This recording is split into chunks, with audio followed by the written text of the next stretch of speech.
C'est un mystère pour personne, je suis extrêmement attaché à la voiture électrique. Et là, ce qui me donne le sourire, c'est de m'apercevoir que j'avais raison. En fait, les derniers chiffres que l'on a sur les ventes de voitures électriques montrent tout simplement que c'est en train de s'effondrer. En fait, il y a un véritable échec des voitures électriques. Bonjour et bienvenue dans cette nouvelle vidéo de DME en direct. Comme toujours, si vous n'êtes pas abonné, je vous suggère de le faire et de cliquer sur la cloche pour être prévenu lorsque je sors une nouvelle vidéo. Et avant de démarrer cette vidéo, je veux juste vous indiquer que jusqu'à ce soir seulement sur la boutique DME, je vous offre la livraison de tout ce que vous achèterez sur la boutique DME. Vous avez des polos comme ça, vous avez des mugs comme ça, vous avez des dessous de verre comme celui-ci, vous avez des sweats, vous avez des t-shirts, vous avez des casquettes, vous avez des bonnets, vous avez des autocollants, vous avez des magnets, bref, vous avez plein de produits et ça aide bien la chaîne quand vous allez faire des achats sur la boutique DME. Eh bien, tous ces produits-là, jusqu'à ce soir et seulement jusqu'à ce soir, je vous offre la livraison si vous les achetez, quel que soit le nombre de produits que vous achetez. Bref, revenons à cette marotte que j'ai des voitures électriques. Vous savez, je vous ai toujours dit que la voiture électrique, c'était pas un truc qui marchait, en fait. Pourquoi je vous dis ça? C'est assez facile.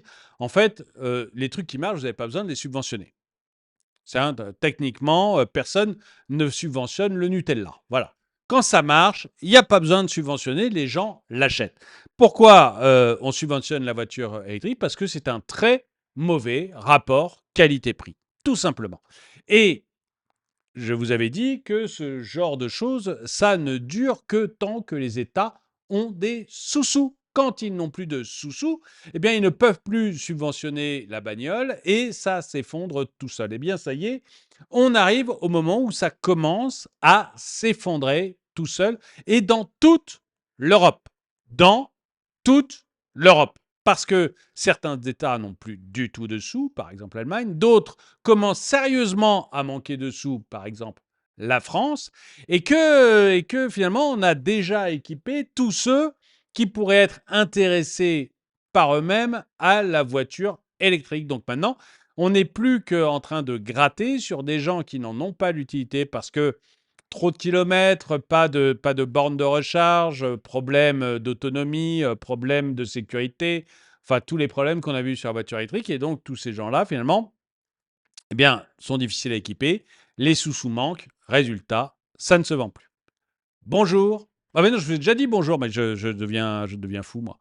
Mais allons voir tout de suite cet article sur la voiture électrique. Alors, forcément, ça ne marche pas. Allons, hop, le faire un peu mieux. Tac. Allons voir ça. La voiture électrique, encensée comme la panacée pour une mobilité plus propre et durable, semble connaître une pause dans leur ascension fulgurante sur le marché européen, la France n'échappant pas à cette tendance. Malgré les efforts des gouvernements pour stimuler l'adoption de ces véhicules par le biais de subventions et d'incitations fiscales, la croissance des ventes électriques montre des signes de ralentissement, soulevant des questions quant à la viabilité à long terme de cette technologie. Et je vous le redis, ce n'est pas viable à long terme. Ou alors, il faudrait des évolutions technologiques gigantesques. Mais pour l'instant, ce n'est pas viable. Ce n'est pas viable pour plein de raisons que je vais redonner ici. D'abord, pour des raisons de coût par rapport à la qualité, de rapport qualité-prix qui fait que c'est pas bon et que les États sont obligés de subventionner. Ce n'est pas viable à cause d'un manque de matériel. De matériaux, pardon. J'ai fait une vidéo là-dessus, mais on va manquer de cuivre en 2030 et donc on n'arrivera pas à avoir suffisamment de cuivre pour fabriquer les batteries. Du coup, ça va être très difficile de faire marcher des voitures électriques sans batterie. Et ensuite, on n'a pas assez d'électricité, tout simplement. En 2035, au moment où on voudrait que toutes les voitures soient électriques, on n'a pas assez d'électricité. Et la meilleure preuve, c'est la Wallonie qui le donne là, en décidant que dans 2 ans seulement, le prix de l'électricité va être multiplié par 5. Le prix de l'électricité en Wallonie va être multiplié par 5 le soir et la nuit et par 3 quasiment tout le reste du temps, sauf entre 3 heures du matin, il me semble, et 7 heures du matin, tout simplement pour des raisons de recharge des voitures électriques. Donc vous voyez que on n'y arrive pas, ce n'est pas possible. Donc ce que je vous dis, c'est qu'il n'y a pas de viabilité aujourd'hui à long terme. Pour qu'il y ait une viabilité à long terme, il faudrait qu'on arrive à régler le problème du cuivre, il faudrait qu'on arrive à régler le problème du prix des voitures électriques et enfin, il faudrait qu'on... Alors je dis le cuivre, ça concerne tous les métaux, toutes les terres rares qui sont utilisées, hein, mais le cuivre est un bon exemple. Et il faudrait qu'on arrive à régler le problème de la production d'électricité. Et rien que ce problème de production d'électricité, c'est gigantesque comme problème. Parce qu'une centrale nucléaire, ça ne se construit pas en 6 mois. Donc ça va être extrêmement compliqué. Bon, donc la viabilité à long terme me semble impossible. Et très probablement, les États vont commencer à diminuer un peu le discours sur la voiture électrique. On va enterrer un petit peu le machin pour que personne ne perde la face. Et on arrivera petit à petit à une part de marché de la voiture électrique qui n'évoluera plus, qui n'augmentera plus, probablement même qui se mettra à baisser parce qu'il y a un grand nombre de clients qui ne sont pas satisfaits et qui veulent changer de motorisation à la prochaine voiture, alors que je ne connais pas de clients aujourd'hui de voitures thermiques qui se disent tiens, ma prochaine voiture sera une voiture électrique, ou alors c'est beaucoup, beaucoup plus faible, donc surtout si elles ne sont pas subventionnées. Donc vous allez avoir une part de marché de la voiture électrique qui non seulement va stagner, mais est appelée à baisser. Pas le mois prochain, venez pas avec des stats le mois prochain en me disant tu te dis n'importe quoi. Je vous parle, moi, sur 2, 3 ans. Mais vous verrez. Les chiffres récents révèlent un tableau intéressant de l'évolution du marché des voitures électriques en France et en Europe. En France, par exemple, bien que les ventes de voitures électriques aient progressé de près de 50% en 2023 par rapport à l'année précédente, elles n'ont représenté qu'une fraction des immatriculations totales des véhicules. Oui, parce que, encore une fois, hein, il y aurait eu une seule voiture électrique vendue en 2022 et deux en 2023, vous auriez fait plus 100%. Donc, j'aurais vu des écologistes, regarde, on a fait plus 100%, c'est merveilleux. Ouais, mais t'as vendu que deux voitures, mon gars. Donc, forcément, quand vous vendez très très peu de voitures, c'est facile de faire des belles progressions. Mais ça ne représente encore qu'une fraction des immatriculations totales. Même avec une croissance aussi impressionnante, les voitures électriques ne représentent pas encore 20% du marché. Donc elles sont encore très minoritaires, malgré les importantes incitations gouvernementales. Pourtant, hein, je vous rappelle que le gouvernement, il vous l'a quasiment donné, votre voiture électrique, en début d'année. Hein. La voiture à moins de 100 euros, c'était quasiment cadeau. Hein. L'État, lui, payait 13 000 euros par voiture. Rendez compte, une prime de 13 000 euros. Le ralentissement est encore plus manifeste dans d'autres pays européens. En Allemagne, la réduction des subventions gouvernementales a conduit à une diminution significative des ventes de voitures électriques, avec une baisse de 15% en février et de 29% en mars par rapport à l'année précédente. Ces chiffres soulignent, et vous savez pourquoi 15-29 ? Parce que au début, en janvier-février, vous avez des constructeurs automobiles, Stellantis par exemple, Volkswagen aussi, qui ont offert des primes pour qu'on continue à acheter leur voiture électrique parce que eux, ils avaient des bagnoles électriques sur le parking et il fallait qu'elles partent. Il fallait qu'elles soient vendues, ces voitures, elles étaient construites. Donc, Stellantis et Volkswagen ont accepté de donner des primes importantes, hein, 4 000 euros, hein, pas de la rigolade, pour écouler leur stock. Donc c'est pour ça que c'est 15% en février, 29% en mars. Là maintenant, en avril, je crois que c'est terminé. Peut-être que Volkswagen continue en avril. En mai, ça sera terminé pour tout le monde. Vous allez voir la claque. Vous allez voir la claque.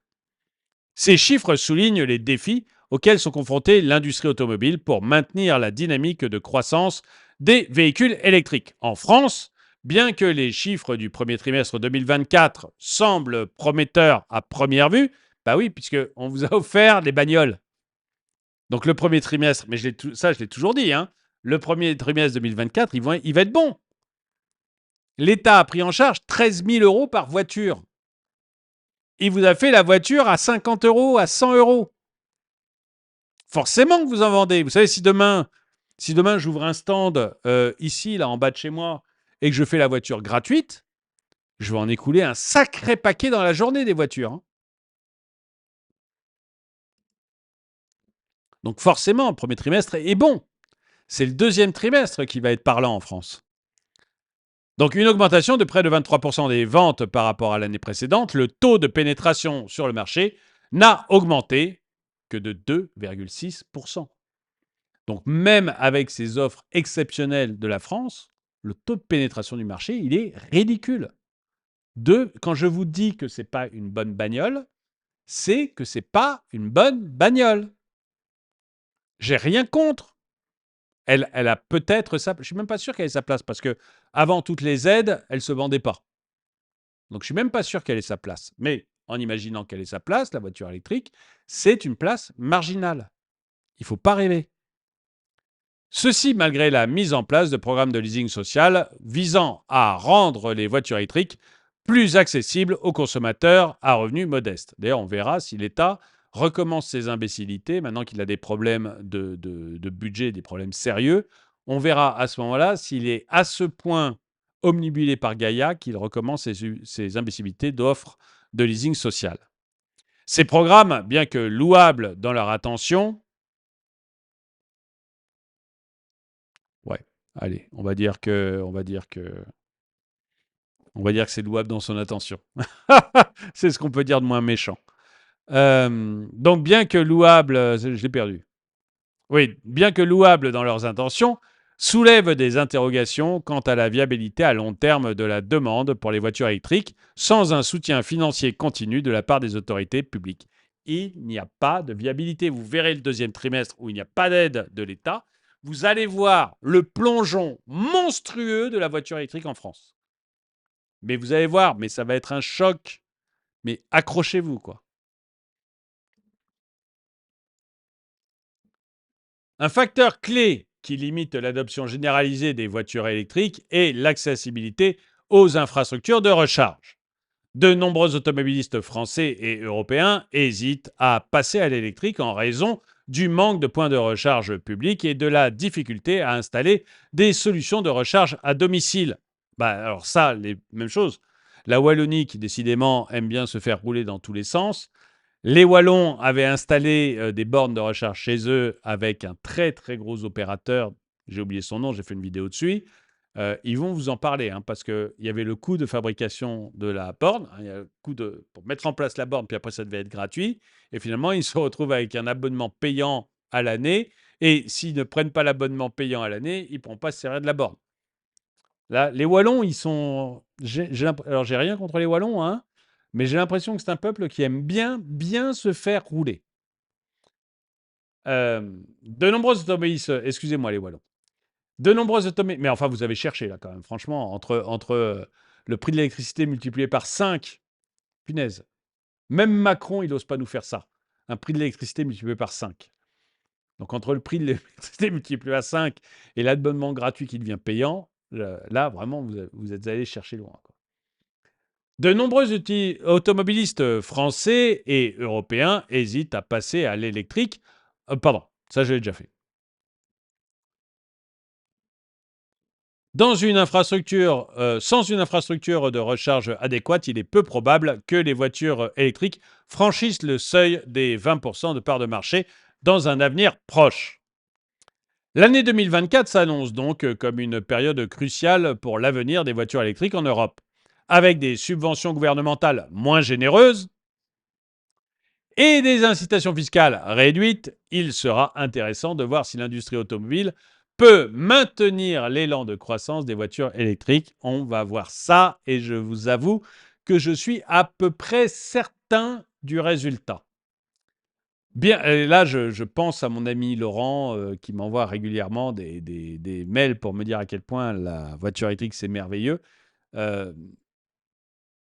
Quand je vois le résultat que ça va donner, Laurent, j'ai un petit sourire en coin quand même. J'ai un petit sourire en coin, je t'avoue.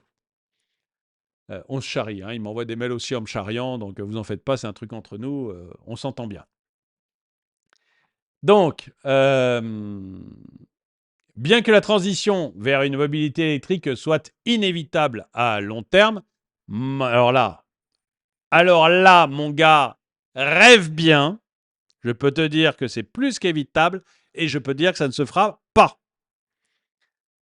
Elle nécessitera des politiques cohérentes et des investissements dans les infrastructures pour surmonter les obstacles actuels et atteindre une adoption généralisée, ce qui n'arrivera jamais parce qu'on n'a pas assez d'électricité. La messe est dite. La messe est dite. Il n'y a pas de doute dans mon esprit là-dessus. La messe est dite pour une bonne et simple raison. C'est qu'on a des politiques qui sont partis, mais comme des prêtres. Ah, il faut que je trouve un autre mot que prêtre parce que ça m'ennuie vis-à-vis des catholiques parce que c'est vraiment pas ça que je veux dire. Mais comme des prêcheurs, si vous voulez, ils sont partis un peu comme les prêcheurs d'une secte à Gaïa. Et en fait, c'est le patron de Renault qui dit, hein, c'est même pas moi qui le dis, hein, c'est le patron de Renault qui le dit. Il dit, mais ils ont fait aucune étude d'impact. Que ce soit à la Commission européenne, au niveau de l'État français ou les députés, il n'y a aucune étude d'impact de fait. Donc ils ont fixé 2035, ils auraient pu fixer 2036, 2050 ou je ne sais quoi, peu importe, ils se sont dit 2035 c'est une bonne année, mais sans aucune étude d'impact. Sinon ils auraient vu qu'il n'y a pas assez d'électricité, qu'il n'y a pas assez de terres rares, que les terres rares sont contrôlées par la Chine, qu'il n'y a pas assez de cuivre pour fabriquer les batteries, et que c'est donc tout simplement impossible. Impossible. Et vous le savez, la réalité c'est quand on se cogne. Et là, le mur est juste devant nous. Et c'est pour ça que je suis serein dans ma compétition avec mon ami Laurent. C'est que j'ai la réalité qui va stopper toutes ces imbécilités. En tout cas, dites-moi vous si vous êtes d'accord avec moi dans les commentaires. Merci d'avoir regardé cette vidéo. Mettez-lui un pouce vers le haut, commentez-la, partagez-la. Merci à tous ceux qui soutiennent la chaîne. Et moi, je vous dis à très bientôt.